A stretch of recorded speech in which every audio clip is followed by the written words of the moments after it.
Vamos a dar la bienvenida, agradecer la deferencia y invitarla a que haga de estos micrófonos suyos para que podamos hablar de temas muy importantes y que sin duda alguna usted señora, usted señor, usted joven, usted que está al otro lado escuchándonos en la radio en cualquier parte del país, pueda sacar sus propias conclusiones. Vamos a hablar como siempre, en facilito, de algunos temas de coyuntura que sin duda alguna forman parte de la agenda informativa en nuestro país. Vamos a dar la bienvenida a la diputada Romina Pérez, ella es socióloga. Es un gusto para nosotros que una mujer con tanta trayectoria y además con tanta visión clara de la situación de nuestro país pueda estar en un día tan significativo como el Día de la Mujer. Muy buenos días, diputada, hermana, para nosotros hermana, bienvenida a la radio Bartolina Sisa. Muy buenos días, hermana. Muchísimas gracias por esta entrevista porque me permite dirigirme al conjunto de la ciudadanía y sobre todo a este colectivo plural luchador de las hermanas Bartolina Sisa. Muchas gracias, diputada. Para nosotros es un placer tener sentadas en esta radio a mujeres de pollera, a mujeres de todos los colores, por así decirlo, porque obviamente somos un estado plurinacional. Un día muy especial, pero queremos comenzar por temas que son aún más importantes para aclarar. Hablamos de 35 años de la democracia. Ayer un día muy significativo, el presidente Evo Morales se ha dirigido al país en ocasión de entregar un coliseo en el departamento de Pando. Diferentes autoridades también se han pronunciado con respecto a los 35 años de democracia en nuestro país. Pero nosotros, y como lo decimos siempre, hay pues algunos sinvergüenzas que intentan borrar con el codo lo que han escrito con la mano hace muchísimos años atrás. Mira, muy pertinente tu pregunta. Primero hay que preguntarse, y la ciudadanía tiene que recurrir a la memoria histórica, ¿por qué decimos 35 años de la democracia? El punto de partida para contar estos 35 años es el 10 de octubre del 82. ¿Qué significa esa fecha? Esa fecha se entregaba el mandato, el Congreso elegía a don Hernán Siles Suazo, presidente constitucional de la República. ¿Pero qué significa esto, hermana? ¿Por qué hay un 10 de octubre? Quiero decirte que se festeja la democracia ese día porque el golpe nefasto de Banzer, que se produce en el 71, en primer lugar fue para callar a la Asamblea del Pueblo. La Asamblea del Pueblo fue un evento nacional que tuvo unas repercusiones internacionales de una naturaleza inigualables que se produjeron a lo largo de las luchas sociales del país. Banzer arremete con los aparatos represivos del Estado, es un golpe que se articula a otros golpes del continente, Chile, Uruguay y Argentina, y que están enmarcados bajo el Plan Cóndor. El Plan Cóndor era una política imperial a partir de la cual incursiona Estados Unidos en la soberanía de los estados. Ahora bien, ¿qué es lo que ocurre? ¿Cómo es que el pueblo boliviano, sus organizaciones van luchando por conquistar la democracia? Que a eso nos estamos refiriendo. Quiero decirte que como hubo una gran represión de los aparatos represivos del Estado, con muertes, exilios, etcétera, la lucha básicamente en el país fue clandestina. ¿Quiénes son los primeros en articularse? Los primeros en articularse fue el Frente de Unidad Sindical, es decir, nuevamente nuestros compañeros obreros, sobre todo los mineros y fabriles, empiezan a articular desde las bases el Frente de Unidad Sindical que se llama FUS. Porque no te olvides que en ese contexto de la historia política del país, prácticamente la vigencia de los partidos no era tan fuerte. Siempre había dos actores fundamentales. Era las Fuerzas Armadas, que representaban al Estado, porque asumían el poder de facto, y por otro lado era la COP y las organizaciones sindicales, y sobre todo la vanguardia minera. Entonces, en el exilio, porque la dictadura exiló, algunos compañeros tuvieron que salir clandestinos. Los partidos de izquierda de ese momento, como el Partido Comunista, el Movimiento Nacionalista Revolucionario de Izquierda, el MNRI, porque se divide, ¿no es cierto? Exacto. El MNR en histórico y en de izquierda, histórico liderizado por Víctor Paz Estenssoro, e izquierda por don Hernán Siles Suazo, el PRI de Juan Lechín Oquendo, el Partido Socialista que se va a ir articulando en el exilio, forman el Frente Revolucionario Antiimperialista, que en Santiago de Chile. ¿Y qué es lo que quieren hacer en Santiago de Chile? Articular a las fuerzas político-partidarias para resistir a la dictadura. Eso es el 72. Del 72 al 74 hay algunos compañeros que ingresan y la lucha de resistencia sindical se hace cada día más efectiva, hasta que llega, por ejemplo, la masacre de Pisana, ¿no?, con los campesinos el año 74, porque lógicamente Banzer lo que quería tener son bases de sustentación social y no las tenía, porque todo golpe de estado militar nunca se sustenta en la sociedad. Cuando hay la masacre del Valle, conocida la masacre del Valle, el campesinado se distancia, ¿no?, porque tuvo un pequeño acercamiento, digamos, con Barrientos, pero después, a partir de la masacre de Pisana, se va a constituir un sindicalismo campesino independiente. Ese mismo año, el 74, el gobierno quiere constitucionalizar el Estado, ¿no? Se saca el estatuto de gobierno, pero ahí hay entre levantamientos, hay un levantamiento cívico-militar y que endurece las políticas del gobierno. Es la parte más dura del régimen, porque ahí sí viene ya con una receta bien articulada el Plan Cóndor. Entonces, se agudiza la represión, los desaparecidos, pero al mismo tiempo la sociedad empieza a responder. Es así que en menos de 2 años, el 76, ya había una organización muy fuerte, porque aquí no hay que olvidar algo, compañera. Sí. La dictadura no operó solo, la dictadura tuvo un apoyo de los partidos de derecha. ¿Quiénes eran esos partidos de derecha? Era el Movimiento Nacionalista Revolucionario Histórico, liderizado por Víctor Paz Estenssoro, era la Falange Social Boliviana y otros partidos menores que sí apoyaron a las dictaduras, porque las dictaduras cogobernaron con estas personas. Y sobre todo tuvo un apoyo significativo de la Confederación de Empresarios Privados. ¿Por qué? Porque la dictadura los benefició con políticas económicas, todo lo que ha sido el traslado del excedente de la minería que se pasa a la agroindustria del Oriente, ¿no? En ese sentido se forma ese bloque. Pero como ya las acciones desde la sociedad, el movimiento ya se había organizado, tanto político, partidario como sindical, porque no te olvides que Banzer pone los coordinadores a través del Ministerio del Trabajo para destituir básicamente a los líderes políticos sindicales y prohibir las libertades de asociación, sindicales, etcétera. Después viene, se buscaba cuál era la lucha del pueblo boliviano. Habían 2 fases. La primera fase, que es de resistencia, que se llamó luchar por la brecha democrática. Éramos tan modestos en esta lucha que ¿qué buscábamos? Lograr las libertades sindicales, que retornen los exilados, etcétera, ¿no? Es toda una fase de reorganización del golpe duro que hace esta avance.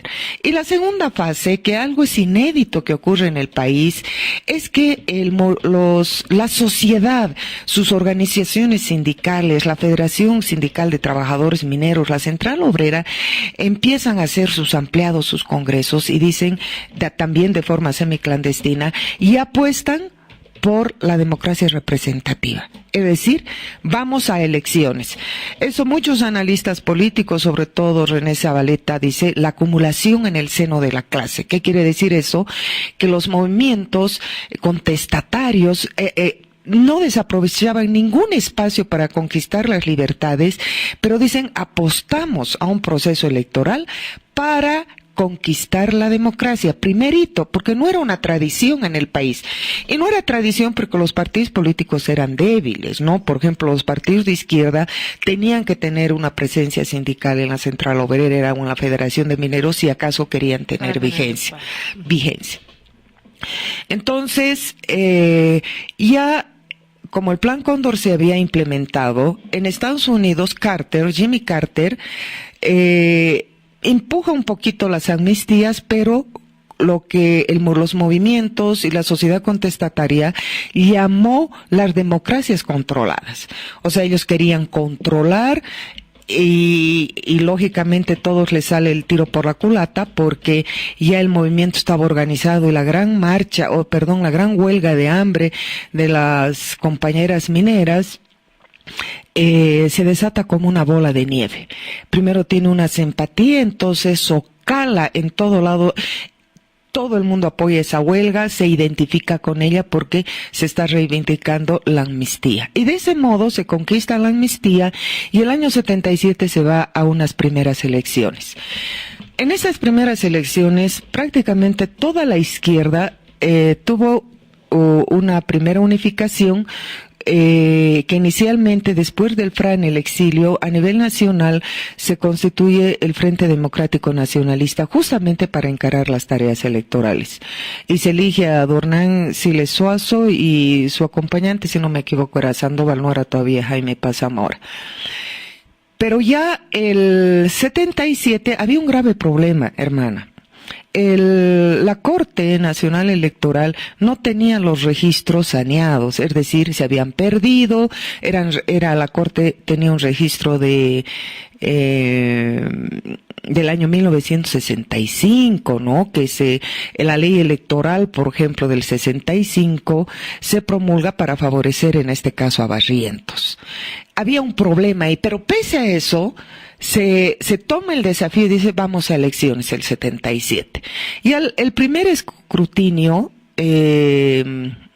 que se da, ¿no es cierto?, en boca de urna, que se llama, ya le daba un porcentaje significativo a la Unidad Democrática y Popular.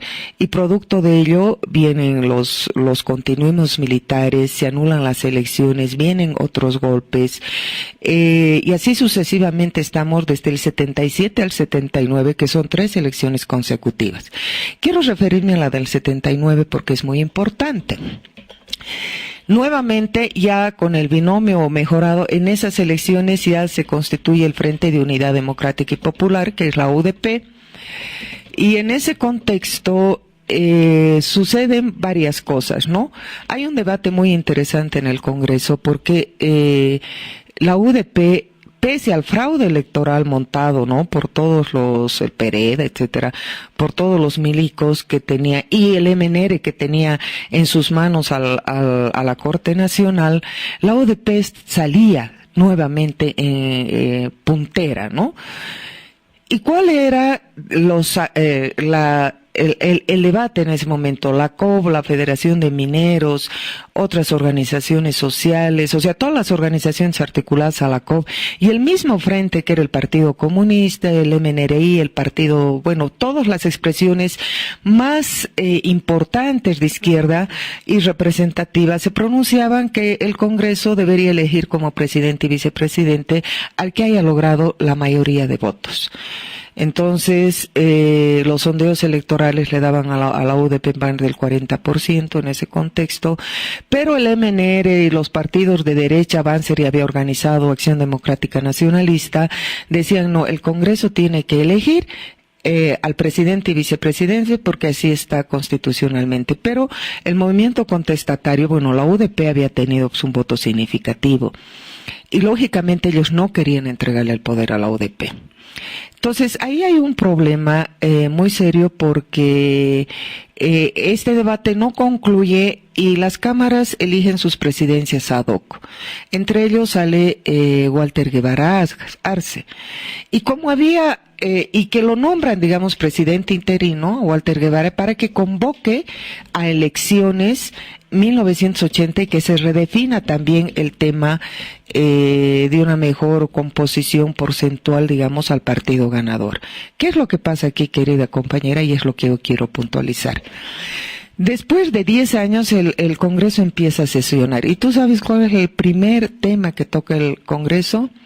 Marcelo Quiroga Santa Cruz muestra 282 documentos concerniente al juicio que quiere llevar adelante contra Hugo Banzer Suárez. Y lógicamente eso pues pone en conflicto a las Fuerzas Armadas, y si tú revisas los periódicos de la época, la representación, los embajadores de Brasil, Argentina y Uruguay se reúnen con el alto mando militar y dicen no es posible que nos juzguen a los militares por los que hemos hecho. Ese sería un funesto precedente para el continente por donde se llevaron los golpes de Estado a partir del Plan Cóndor.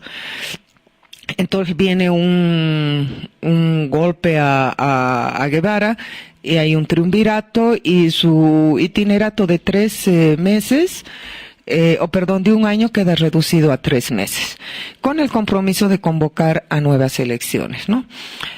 Bueno, en estos procesos este proceso electoral trae 2 novedades. Como te digo, la sociedad apuesta por la democracia representativa, el sistema de partidos y fue el periodo más convulso del país porque estamos saliendo de una dictadura de Banzer, pero los continuismos militares se pronunciaban, se efectuaban nuevos golpes, contragolpes, una vez que veían que la UDP era el frente favorecido por el pueblo boliviano, porque el pueblo boliviano es el que conquista ese espacio. Para cortarte la historia, entonces ya sabemos que viene el golpe de García Meza, más sangriento, desaparece Marcelo Quiroga Santa Cruz, pero finalmente la acumulación de la clase, de los sectores, es tan fuerte que no le queda otra cosa a García Meza que renunciar. Y en ese contexto también habían 2 posiciones. El ampliado de la Central Obrera Boliviana y el Congreso Minero se pronuncian por nuevas elecciones, porque las del 79, la correlación de fuerzas no le favorecía al Frente de Izquierda, en este caso a la UDP. Sí. Pero lamentablemente el MIR, en este caso Jaime Paz Zamora, habla a nombre de la UDP porque don Hernán Siles Suazo no estaba porque él hizo una serie de huelgas de hambres y todo, con el golpe de García Meza salió al exilio, etcétera. Y él habla a nombre de la UDP y dice, el hambre no espera, es que se instale el Congreso del 80. Y realmente eso no era favorable. Y finalmente se instala el Congreso del 80, pero lo que llama la atención, y aquí quiero poner unos precedentes, es que si bien la posición mayoritaria de la UDP y del pueblo boliviano eran nuevas elecciones, cuando se vota por la presidencia y la vicepresidencia, Jaime Paz tiene más votos que Hernán Siles. ¿Por qué? Porque vota por Jaime Paz el MNR, Falange, ADN. Claro que sí. Claro, ¿y por qué? Porque lógicamente a esas fuerzas de derecha les interesaba básicamente tener un Congreso controlado por ellos. Y eso es lo que ocurre, pues, ¿no? No puede gobernar la UDP, el Congreso controlado por la derecha, y finalmente se acorta su mandato 1 año y se convoca a nuevas elecciones para el 85. Entonces llegamos a una otra fase de la democracia. Pero para resumir, en esta primera fase, ¿qué es lo que vemos? ¿Cuál es el aporte político? O sea, el 10 de octubre del 82, que decimos, a partir del 10 de octubre del 82 se conquista la democracia. Eso era la pregunta, ¿no? De 35 años de democracia. Por supuesto que entonces, sí. Hay que ver quiénes eran los actores que conquistaron la democracia. Y lo hemos hecho analizando año por año, años significativos en estos cambios que han sucedido en 1976, 1977, 1979, 1980, porque la gente que ahora tiene 20 años, la gente que tiene 15 años, jóvenes que se están formando, que van a salir a votar en estas próximas elecciones judiciales, pero no tienen ni la menor idea de los años catastróficos que vivió el país. No tiene, y eso yo quiero decirte. El 10 de octubre del 82, la conquista de la democracia, es una conquista producto del pueblo boliviano. A contrapelo de la clase de los partidos de derecha que nunca dieron el pecho contra las dictaduras ni lucharon para conseguirla.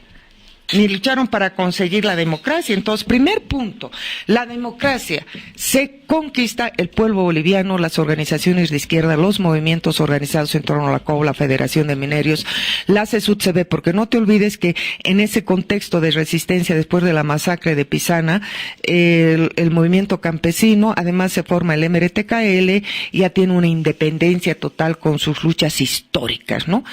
Entonces, ¿qué han festejado ayer los partidos de la oposición cuando ellos nunca lucharon por la democracia? Posiblemente Jaime Paz, pero te he contado ese antecedente. Claro que sí. Te he contado el antecedente que Jaime Paz jugó al Congreso del 80 y lo apoyaron los partidos de derecha. Y eso tiene una relación con la democracia en la época neoliberal. Entonces, ninguno de ellos luchó por esa democracia, ninguno de ellos, es más, la trataron de boicotear, porque los continuismos militares siempre estaban apoyados de los partidos de derecha. Es más, decían los militares, los triunviratos decían, no puede entrar, dice Hernán Siles Suazo, al Palacio ni ningún rojo. Estas elecciones han sido convocadas para que nuestro presidente sea Víctor Paz Extensor. Son una alianza total más que manifiesta, ¿no? Entonces, eso es lo que hay que recordar en la memoria histórica, ¿no? La democracia, el sistema de partidos, viene de la derecha, o digo, de la izquierda. No lo sabe. Incluso la gente más grande que ha vivido o que ha sido joven en esa época, de pronto no tiene ese compromiso de saber nuestra verdadera historia.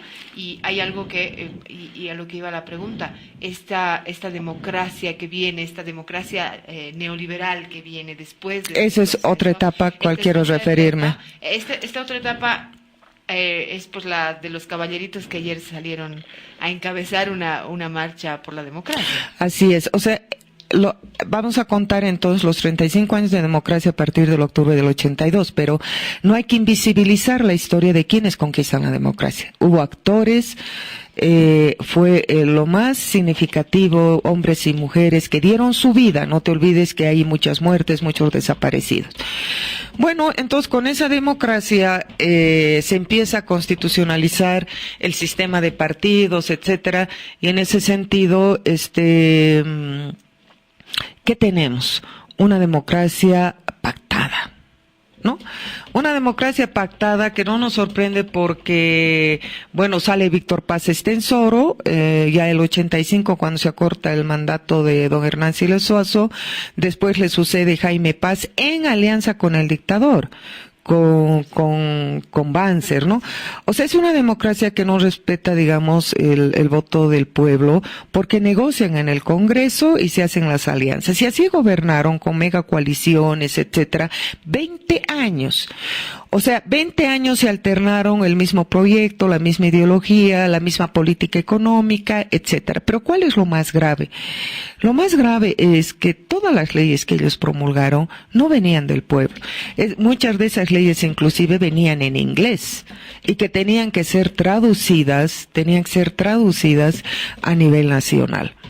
En ese sentido, la democracia, si bien se ha ido incrementando, pero yo quiero puntualizar que la democracia de la época neoliberal se basaba en un modelo de mercado, ¿no? En un modelo de mercado en la que solo los partidos más pudientes podían realmente acceder a representar, digamos, a los representados y gobernar. Pero si ellos no hubieran hecho sus alianzas, porque nunca llegaron más del 22% en el voto, si no hacían estas alianzas en el famoso Congreso, no tenían una mayoría para nombrar.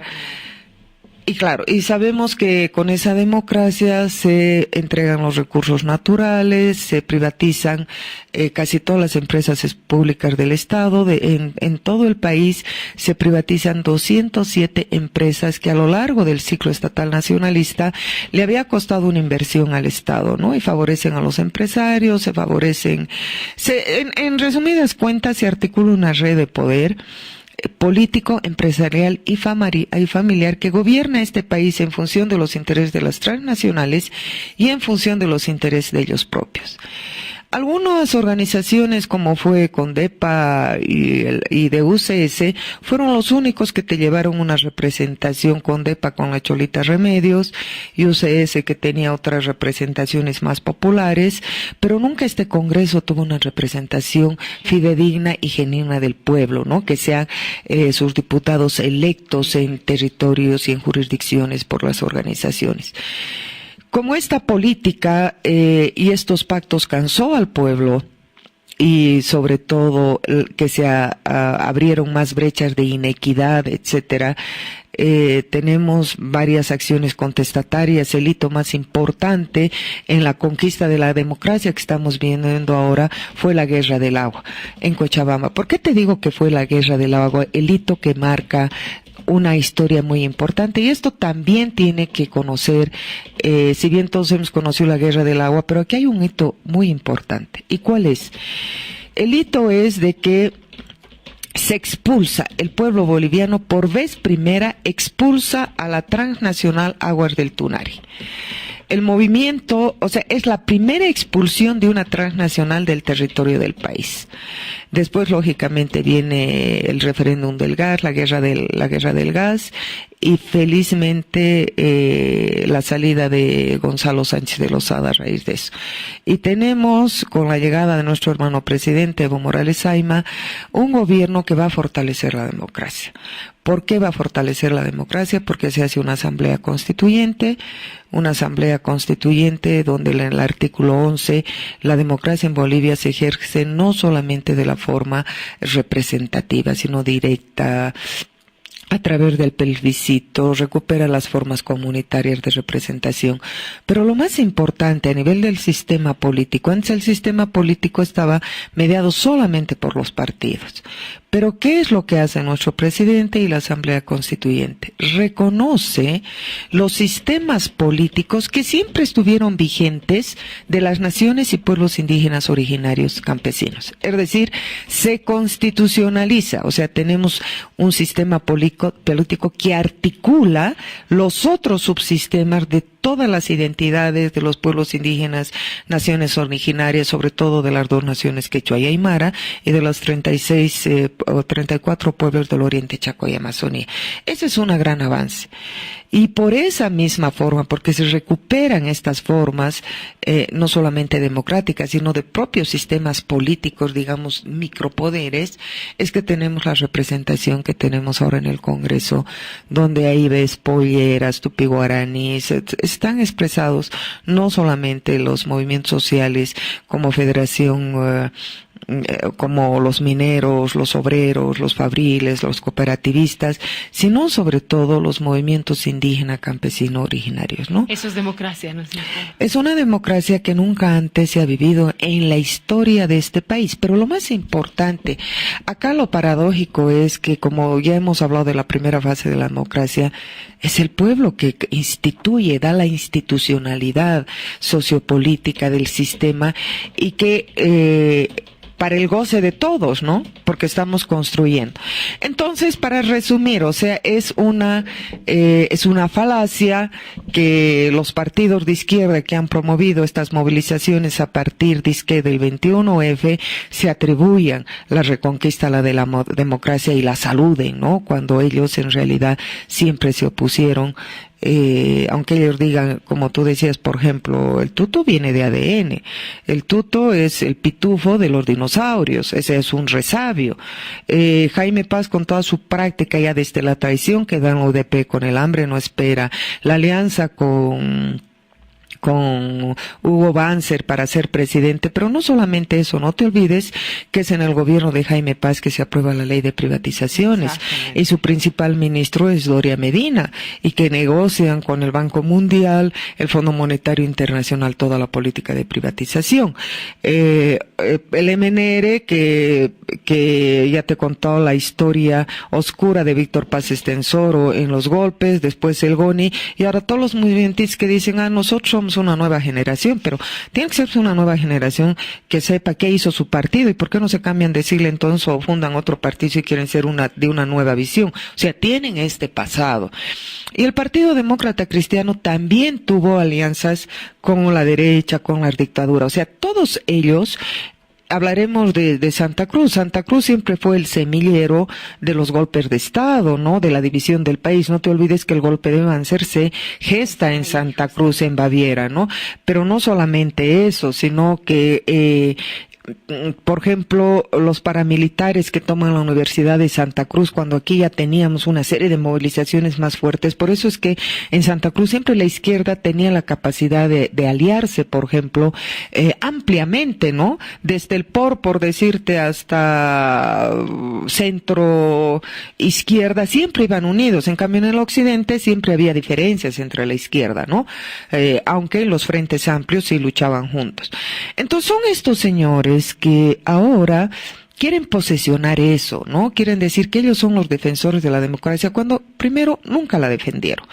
Segundo, hablan de dictadura. Dice, este gobierno es...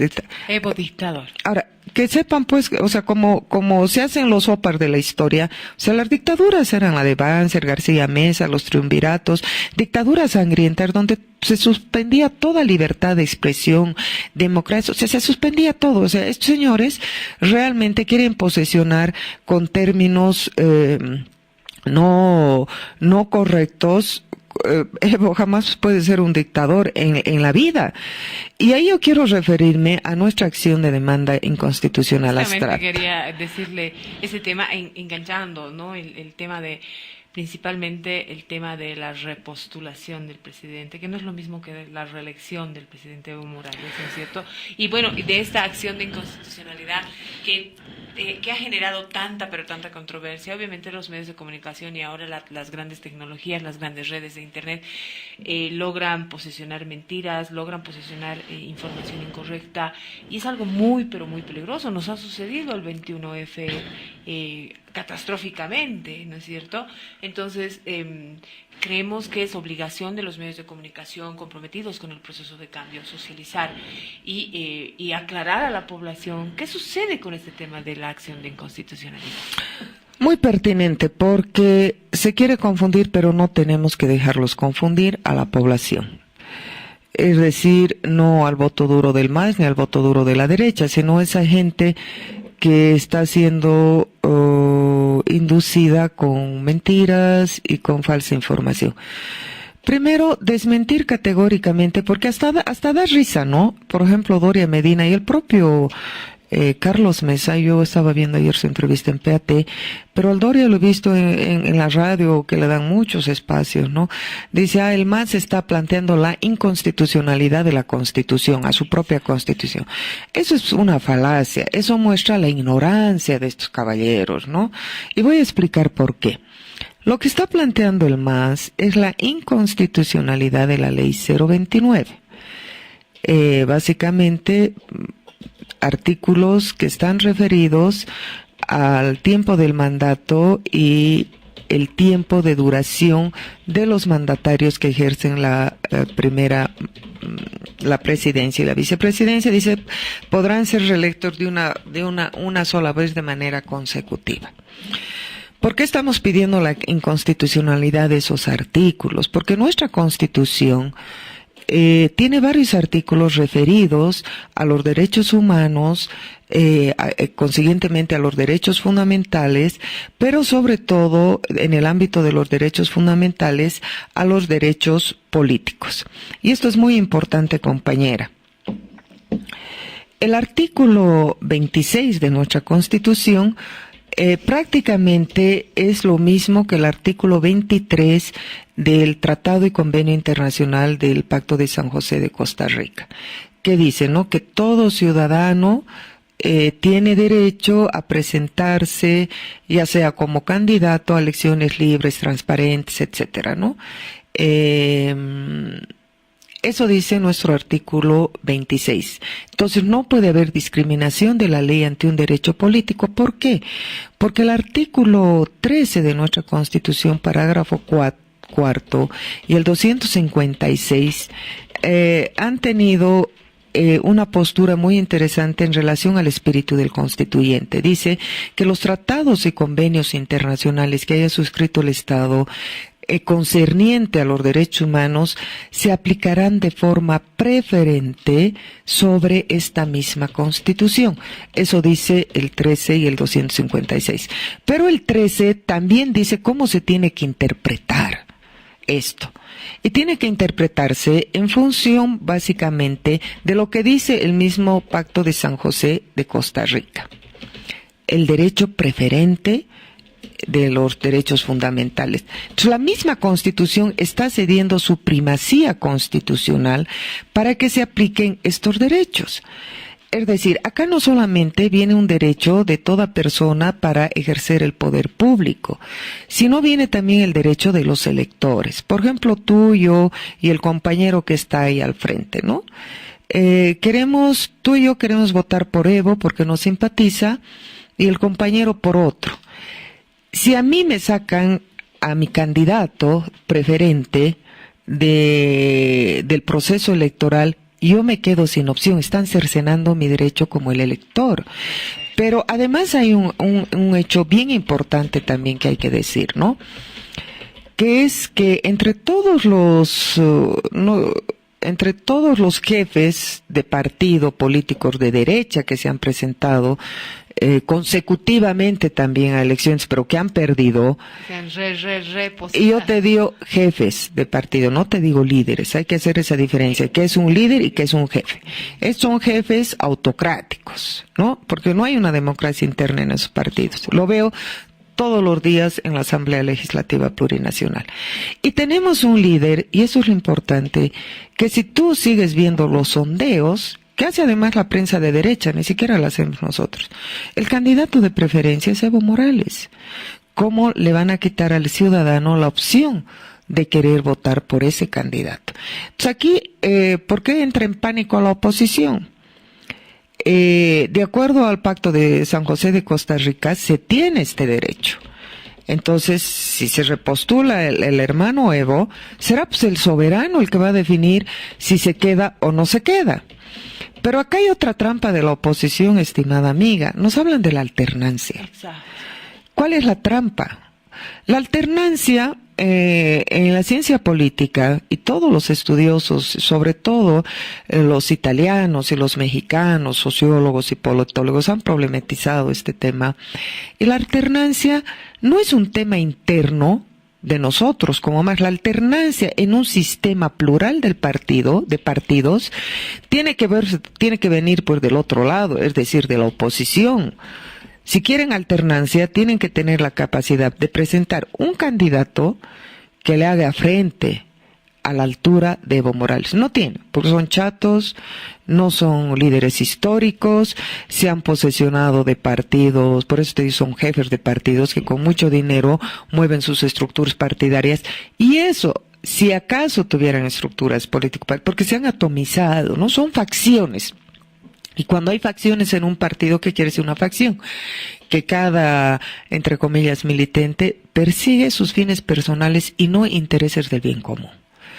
Entonces aquí la alternancia no es un problema del MAS. Por supuesto, estamos hablando de 3 elecciones ganadas. O sea, podía haber habido en estas 3 oportunidades electorales, de estas justas democráticas, la posibilidad de que haya alternancia, pero no hay un candidato. Pero alternancia, o sea, en un sistema plural de partidos, la alternancia no viene pues del propio partido. Si acaso tú puede venir internamente, pero la alternancia política, en ciencia política, tiene que venir del partido opositor, de los partidos opositores, y eso tiene que ver con un liderazgo fuerte, con un proyecto político, con una visión de país, por decirte que contrapongamos a nuestra agenda patriótica otra, ¿no? Que seguramente va a ser antipatriótica, ¿no? Por eso no la propone. Entonces, no tienen eso, entonces no tienen capacidad, por eso entran en pánico, porque nuestro candidato es muy fuerte. O en términos sencillos, que a mí siempre me gusta para dirigirme a la población. Por supuesto, y agradecemos eso, porque así hacemos entender a nuestros radioescuchas. Mira, vamos a hablar del fútbol. Si tú tienes un golero, que es el Evo Morales, que le ha metido 20,000 goles a los neoliberales y al mundo entero imperialista, nosotros en el equipo si nos dicen alternancia, no vamos a cambiar nuestro golero, nuestro delantero, ¿no ve? Por supuesto que sí. Entonces, el partido opositor tiene que ponerte un mejor delantero y un mejor golero. Entonces, es un problema de ellos, no de nosotros. Si tú tienes este buen jugador, excelente, no lo vamos a sacar solo por darles gusto a ellos. Le decían, no tienen que sacarlo porque tiene que haber alternancia para que ellos ganen. No, pues, es así de sencillito, ¿no? Ellos no tienen una persona, ni golero, ni político, ni nada que le haga frente a Evo Morales. Entonces, esa es una trampa, lo de la alternancia, que están envolviendo, ¿no? No, dice, no, la alternancia, pero plantéennos un alterno a Evo Morales, no planteen al MAS, que además ha identificado este liderazgo, que la gente lo quiere a nivel de todo el territorio nacional, y su voto es, pues la gente quiere que siga gobernando.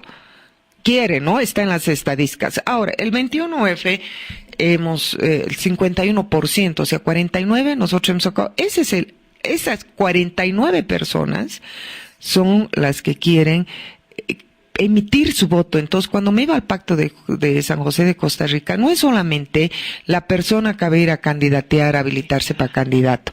Tiene que ver también con la contraparte, es decir, cómo tú ejerces libremente tu voto. Y la conclusión de eso es que es el soberano, lo dije pues, nosotros lo llevamos al Evo, y si el soberano va a dar su voto por el sí, por uno es un tema del soberano, pero nosotros hemos cumplido, y además lo avala el pacto de San José de Costa Rica, que a nadie la ley no puede discriminar, y ahí me voy al tema de las discriminaciones. Nuestra Constitución, en el artículo 28, porque ya hemos dicho que el 26, el 13, parágrafo cuarto, y el 256 dice, tiene que aplicar esta Constitución los derechos preferentes sobre la misma Constitución. Es un derecho preferente la participación, el derecho fundamental, en este caso, los derechos políticos. Y en ese ámbito de los derechos, nuestro hermano Evo Morales está en todo su derecho de querer volver a optar nuevamente por un cargo público. Ahora, ¿cuáles son los límites que nuestra Constitución pone para la reelección? Y ahí está el artículo 28, dice, no podrán ser presidentes o candidatear, dice, aquellas personas que hayan tomado armas en un ejército enemigo, en un conflicto de guerra, lo que hayan hecho un tema de malversación de fondos públicos, digamos, y traición a la patria. Esos no pueden ser.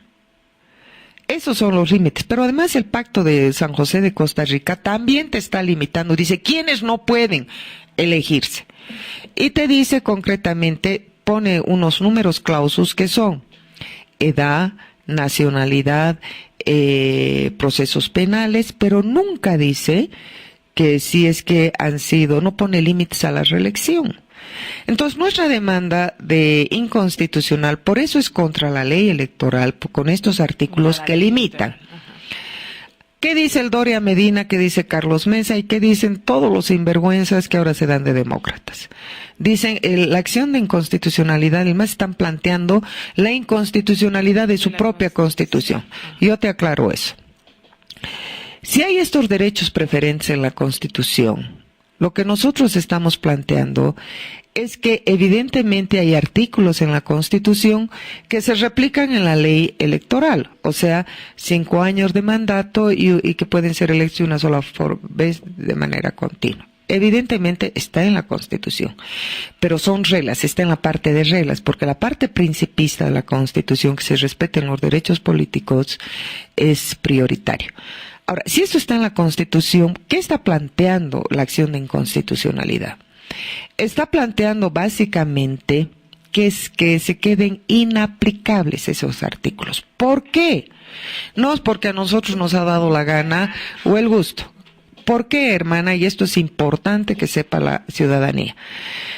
Porque el Estado ha suscrito el Tratado y el Convenio Internacional de Derechos Fundamentales del Pacto de San José de Costa Rica. Y su artículo 1 del Pacto 1.1 dice, los estados, en este caso el Estado boliviano que lo suscribe el año 93 y la vuelve ley de la República, dice, los estados que han suscrito este tratado están en la obligación de cumplirlos. Nosotros, por obligación de cumplimiento, tenemos que cumplirlo. Y es por eso que al tribunal se le está pidiendo que haga también no solamente un control de inconstitucionalidad con la ley 026, sino un control de convencionalidad. Es decir, un control del convenio. Y si el convenio entra en contradicción con los artículos, con estos otros artículos de la Constitución, estos artículos quedan inaplicables porque hay derecho preferente de la Convención. Entonces aquí hay un problema también de contradicción intraconstitucional. Pero ¿cuáles prevalecen?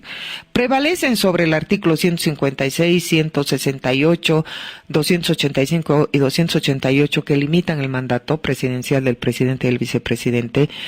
Se contradicen con el 26, 28, 13 y 256. Y que en realidad ni siquiera yo podría decir esta contradicción intraconstitucional porque ya estos otros artículos, los principitas, dicen que los tratados y convenios internacionales que el Estado haya suscrito en materia de derechos humanos tendrán una aplicación preferente. O sea, hay una aplicación preferente sobre lo que dice los otros artículos de la Constitución. Por eso se está planteando la inaplicabilidad. O sea, no es un tema, no es un tema que estamos diciendo que se declare inconstitucional nuestros artículos. No, lo inconstitucional es con la ley 029 y el tema de la inaplicabilidad es el otro. Entonces, esta es la figura jurídica. Pero algo más quiero decir. Yo creo que la acción está bien planteada, se ha seguido con todos los procedimientos, pero justamente porque está bien planteada, y esos son los términos, la derecha, los líderes o los jefes de oposición han tenido que recurrir a instancias internacionales para quejarse. Primero han presentado acá un recurso de rechazo al tribunal, pero ¿qué dicen? ¿Qué ejemplo pone? Y a mí realmente, no, pero están mintiendo también. Nosotros hemos planteado en la acción de inconstitucionalidad que sí hay casos en que la Corte de los Derechos Humanos se ha pronunciado para abrir los derechos políticos y rechazar otros. Hemos citado el caso de Costa Rica, Honduras y Nicaragua. Pero me voy a referir qué antepone la oposición a los casos que nosotros hemos tratado. Ellos dicen, la Corte rechazó ya algo similar que ocurrió en Guatemala para mundo. Pero, ¿sabes qué? Ahí están mintiendo. Porque en su rechazo y en el que han llevado a Estados Unidos, como perritos donde sus amos no ve que han ido a mover la cola, los argumentos que ponen en el caso de Guatemala no citan los fundamentales por los cuales la Corte les rechazó a Ríos Montt su acción o su demanda de querer volverse a postular. ¿Cuáles son los contextos? En Guatemala, Ríos Montt, el año 1982, gobernó en un gobierno de facto. Los militares, o sea, era una dictadura. A este mismo Ríos Montt, al poco tiempo, otro golpe de Estado lo saca. Entonces viene una apertura democrática y Ríos Montt quiere postularse. Entonces plantea su derecho a la postulación. Pero aquí hay tres elementos los fundamentales. Uno, que este era un dictador. Exacto. Pero además de eso, hay una tradición constitucional en Guatemala. Su constitución desde el 1900 hasta la fecha ya decía en su constitución, decía que ningún dictador que haya tomado armas, que haya roto la constitucionalidad, podría presentarse a elecciones para asumir el cargo de presidente constitucional. Pero esto no es solamente una tradición de Guatemala, sino de todos los países centroamericanos que habían tenido el mismo discurso. No, están en sus constituciones, es una tradición constitucional. Pero además hay un acuerdo de paz y de amistad entre todos los países centroamericanos que ratifican esto. Entonces la Corte, al interpretar, hay esta parte de la Constitución, pero la misma Corte dice, el convenio y el tratado tienen que ser interpretados de forma integral. ¿Qué quiere decir? El artículo 23 te dice que los derechos políticos se ejercen con elecciones limpias, transparentes, con voto universal. Es decir, tiene que ser todo constitucionalmente en base a la normativa y nunca con rompimiento del orden constitucional. Entonces, estos de la oposición, los argumentos de la Corte tienen 38 puntos. Del 1 al 30, explica la Corte por qué falla en rechazo a Montt. Y son estos temas que te estoy hablando. Pero la oposición solo se agarra el artículo 32, 33, 34, 35, se salta el 37 y el 38, ¿no? Donde hay una interpretación, pero del conjunto del tratado. Y obvia eso. Yo he escuchado a Carlos Bert en un debate en Panamericana, que él sí da palo a nuestros ejemplos que hemos puesto nosotros, pero se calla un silencio total en relación al caso de Guatemala. Entonces, no es cierto lo que está diciendo la oposición, entonces eso va a hablar afuera, es más, se reúnen con el Departamento de Estado, les hacen el lobby, pero ¿por qué? Ya, no importa que hayan hecho, sabemos que son ratas, ¿no? O sea, que son subsidiarios del imperio. Pero ¿por qué hacen eso? Porque el único recurso que tienen ellos es posesionarse a nivel internacional, porque aquí no van a ganar. No van a arrastrar ni las polillas, ¿no? Entonces, estas muestras de ayer en el tema del 21F, y ahí esto quiero referirme, ¿no? Son dos cosas diferentes, la acción de inconstitucionalidad abstracta y el 21F. ¿Qué es el referéndum del 21F? ¿Para qué era? Para cambiar un solo artículo de la Constitución, básicamente era para una reforma parcial de la Constitución, para cambiar el artículo referido a la elección del presidente y vicepresidente. La acción de inconstitucionalidad no tiene nada que ver con eso. Tiene que ver con que se aplique de forma preferente los derechos políticos, pero además el ejercicio de los derechos políticos no es reductible al presidente, vicepresidente, sino a gobernadores, concejales, asambleístas, etcétera, etcétera, ¿no? O sea, son dos figuras totalmente diferentes. ¿Por qué ellos se agarran del 21F? Hay que recordar que el 21F, 10 días antes de la votación, sale el tema del caso Zapata, ¿no? Yo le digo el paparazzi del espectáculo que fue Valverde, mintió a la población. Y hoy en día sabe la población que nunca hubo el hijo, etcétera. Fue toda una estrategia montada. Y además de una mujer que, o sea, no debe tener nada bien en la cabeza, ¿no es cierto?, para meterse en semejante tramoya. Estamos hablando de la Zapata, del Valverde y de todos los acólitos que la han seguido, entre ellos Amalia Pando y bueno, toda la gente que se ha armado en esta... Justamente, tú has tocado un tema porque para que opere la política del espectáculo no es suficiente una persona, ¿no? Tiene que entrar en juego la difusión, el spinning de las noticias todos los días, ¿no? Reciclar, meter. Hay muchos actores comprometidos, o sea, por eso se llama una estrategia. Y esta estrategia, o sea, no solamente se ha aplicado en Bolivia, se ha aplicado en el mundo entero, cuando, sobre todo para afectar la imagen presidencial de aquellas personas, como nuestro hermano presidente tiene un liderazgo muy fuerte y como la oposición no puede ni enfrentar ese liderazgo, ni programa, ni proyectos, recurre a estas prácticas mediáticas del escándalo, ¿no? Pero hoy en día se conoce que eso fue la gran mentira con la que ganó la oposición. O sea, ¿cómo es que ganó? En realidad, el voto duro del MAS se ha mantenido. Claro. El voto duro de la oposición. O sea, ¿qué sector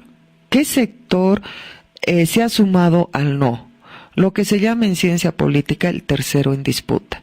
Exacto. O sea, esa MAFA es una masa urbana, sobre todo, que toma decisiones en base al spin de las noticias, o sea, en base al espectáculo, en base a lo que le llegue en ese momento, que puede cambiar fácilmente su opinión también. Por eso se llama el tercero disputa, que no está comprometido al 100% con la derecha y tampoco al 100% con el otro lado.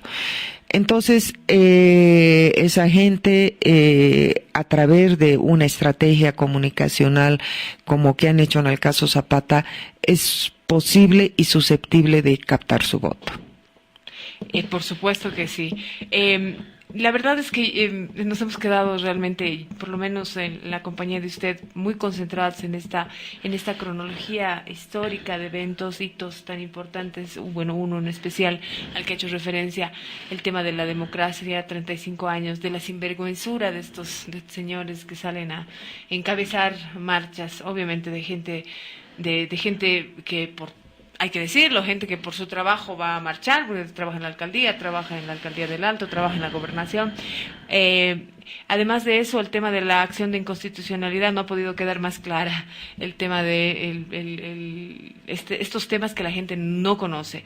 Yo creo, diputada, que es un compromiso para usted como autoridad y para todas las autoridades que están encaminadas en el proceso de cambio, socializar estos temas a la población, hacerlo de una manera fuerte y contundente, porque somos tan débiles en el sentido de que puedan cambiar justamente a estas personas que no están ni en un lado ni en el otro, esas que no están comprometidas con nada y que viven el día a día. Estas personas pueden cambiar las riendas de nuestro país sin ni siquiera darse cuenta, porque no hay ni responsabilidad ni compromiso. Y creemos como medios de comunicación que nos hace falta eso, diputada, gente comprometida que salga a los medios a informar y lograr cooptar la mayor cantidad de jóvenes y gente de todas las edades que se comprometa de una vez por todas con esto, pero no solamente con el Partido Azul, no estamos hablando del MAS como partido político, aunque sabemos que tiene un voto duro, que tiene militancia, que tiene soldados en todo el país, que obviamente van a luchar por defender el proceso de cambio y por la repostulación de nuestro hermano presidente Evo Morales, sino para captar a esta gente que no sabe qué va a hacer, no sabe a dónde apuntar, no conoce la historia. Y lo hemos definido, lo hemos visto hoy día con un relato muy interesante.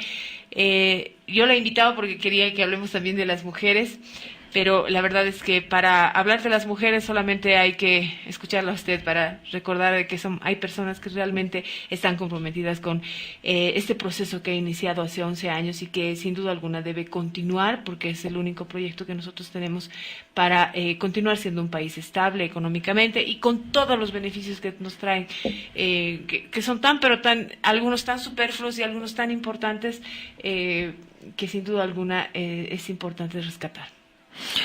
Yo quiero hacerte una solicitud, estimada compañera. Mira, ayer hemos estado toda la tarde en plenaria. Apenas he salido de plenaria, me he ido ahora 23. He salido 12:30, me he venido inmediatamente aquí a tu medio. O sea, a veces no nos alcanza el tiempo para dar esta explicación, como se ha hecho ahora, ¿no? A mí me gustaría que con todas las emisoras radiales identificadas con el pueblo se pueda socializar la información o el programa, que hemos estado creo 1 hora acá, porque también así nos ayudamos mutuamente, ¿no? El tiempo, yo doy todo el tiempo posible y necesario en la asamblea, y a través de este medio también dirigirme a otros medios. Siempre estoy en la vicepresidencia de la Cámara, soy vicepresidente de la Cámara de Diputados, muy predispuesta siempre a dar una información fidedigna, con datos, ¿no?